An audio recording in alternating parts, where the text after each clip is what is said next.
White Fang. Excerpt Chapter 3. The Gray Cub. He was different from his brothers and sisters. Their hair already betrayed the reddish hue inherited from their mother, the she-wolf, while he alone, in this particular, took after his father. He was the one little gray cub of the litter. He had bred true to the straight wolf stock. In fact, he had bred true to Old One-Eye himself, physically, with but a single exception, and that was he had 2 eyes to his father's 1. The gray cub's eyes had not been open long, yet already he could see the steady clearness. And while his eyes were still closed, he had felt, tasted, and smelled. He knew his 2 brothers and his 2 sisters very well.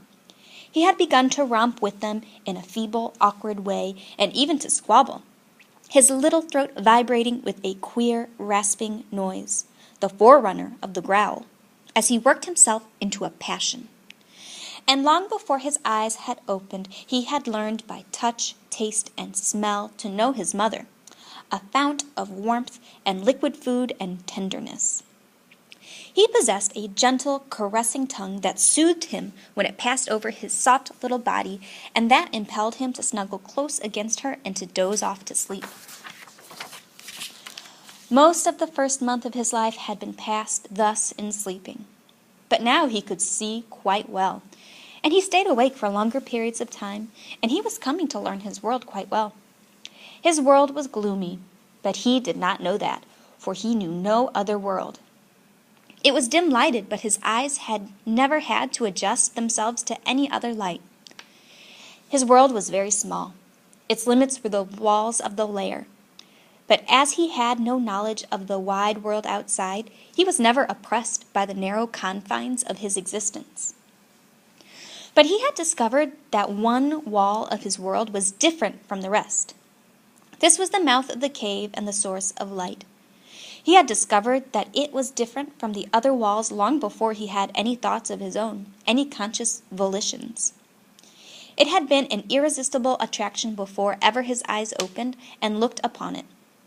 The light from it had beat upon his sealed lids, and the eyes and the optic nerves had pulsated to little spark-like flashes, warm-colored and strangely pleasing. The life of his body and of every fiber of his body, the life that was the very substance of his body and that was apart from his own personal life, had yearned toward this light and urged his body toward it in the same way that the cunning chemistry of a plant urges it toward the sun. Always, in the beginning, before his conscious life dawned, he had crawled toward the mouth of the cave, and in this his brothers and sisters were one with him. Never in that period did any of them crawl toward the dark corners of the back wall. The light drew them as if they were plants. The chemistry of the life that composed them demanded the light as a necessity of being, and their little puppet bodies crawled blindly and chemically like the tendrils of a vine.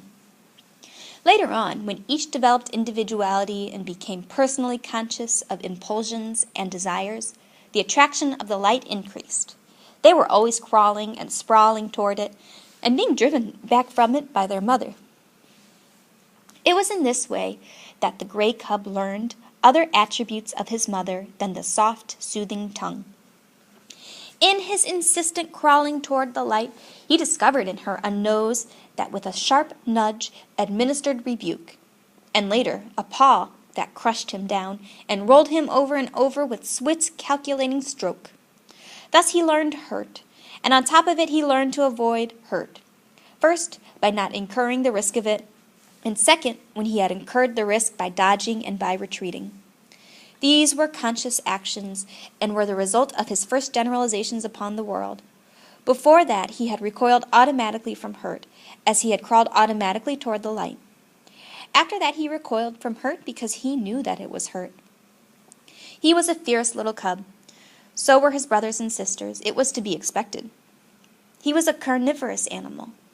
He came of a breed of meat killers and meat eaters. His father and mother lived wholly upon meat. The milk he had sucked with his first flickering life was milk transformed directly from meat, and now, at a month old, when his eyes had been open for but a week, he was beginning to eat meat. meat half digested by the she-wolf and disgorged for the 5 growing cubs that already made too great demand upon her breast. But he was, further, the fiercest of the litter. He could make a louder, rasping growl than any of them. His tiny rages were much more terrible than theirs. It was he that first learned the trick of rolling a fellow cub over with a cunning paw stroke. And it was he that first gripped another cub by the ear and pulled and tugged and growled through jaws tight clenched. And certainly it was he that caused the mother the most trouble in keeping her litter from the mouth of the cave. The fascination of the light for the gray cub increased from day to day. He was perpetually departing on yard-long adventures toward the cave's entrance, and as perpetually being driven back. Only he did not know it for an entrance. He did not know anything about entrances, passages whereby one goes from one place to another place. He did not know any other place, much less of a way to get there. So to him the entrance of the cave was a wall of light. As the sun was to the outside dweller, this wall was to him the sun of his world. It attracted him as a candle attracts a moth. He was always striving to attain it. The life that was so swiftly expanding within him urged him continually toward the wall of light. The life that was within him knew that it was the one way out, the way he was predestined to tread. But he himself did not know anything about it. He did not know there was any outside at all. There was one strange thing about this wall of light. His father, he had already come to recognize his father as the one other dweller in the world, a creature like his mother, who slept near the light and was a bringer of meat. His father had a way of walking right into the white, far wall and disappearing. The gray cub could not understand this. Though never permitted by his mother to approach that wall, he had approached the other walls and encountered hard obstruction on the end of his tender nose. This hurt, and after several such adventures, he left the walls alone. Without thinking about it, he accepted this disappearing into the wall as a peculiarity of his father, as milk and half-digested meat were peculiarities of his mother. In fact, the gray cub was not given to thinking, at least to the kind of thinking customary of men. His brain worked in dim ways, yet his conclusions were as sharp and distinct as those achieved by men. He had a method of accepting things without questioning the why and wherefore. In reality, this was the act of classification. He was never disturbed over why a thing happened. How it happened was sufficient for him. Thus, when he had bumped his nose on the back wall a few times, he accepted that he would not disappear into walls. In the same way, he accepted that his father could disappear into walls. But he was not in the least disturbed by desire to find out the reason for the difference between his father and himself. Logic and physics were no part of his mental makeup. Like most creatures of the wild, he early experienced famine. There came a time when not only did the meat supply cease, but the milk no longer came from his mother's breast. At first the cubs whimpered and cried, but for the most part they slept. It was not long before they were reduced to a coma of hunger.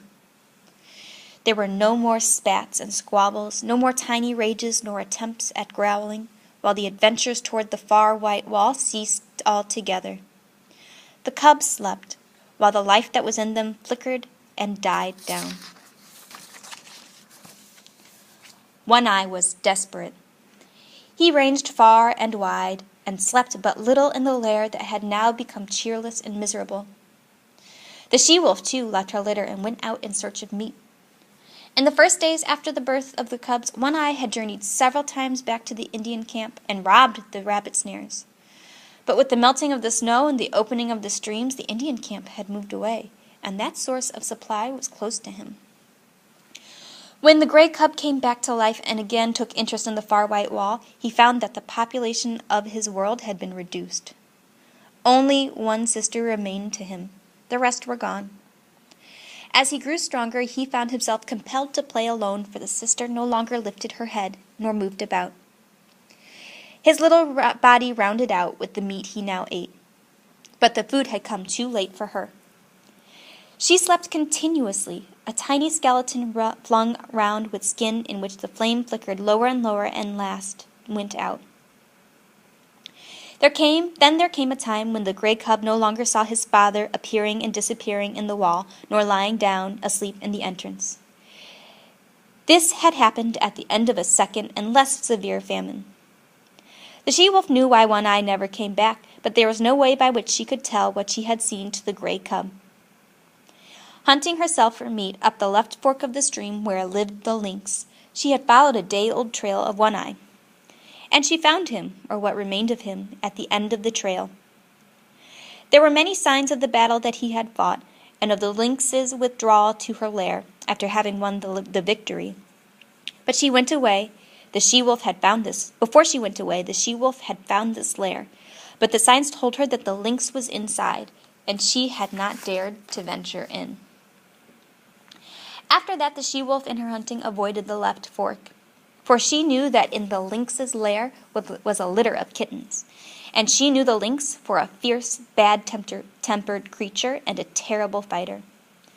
It was all very well for half a dozen wolves to drive a lynx, spitting and bristling, up a tree, but it was quite a different matter for a lone wolf to encounter a lynx, especially when the lynx was known to have a litter of hungry kittens at her back. But the wild is the wild, and motherhood is motherhood, at all times fiercely protective whether in the wild or out of it. And the time was to come when the she-wolf, for her gray cub's sake, would venture the left fork, and the lair in the rocks, and the lynx's wrath.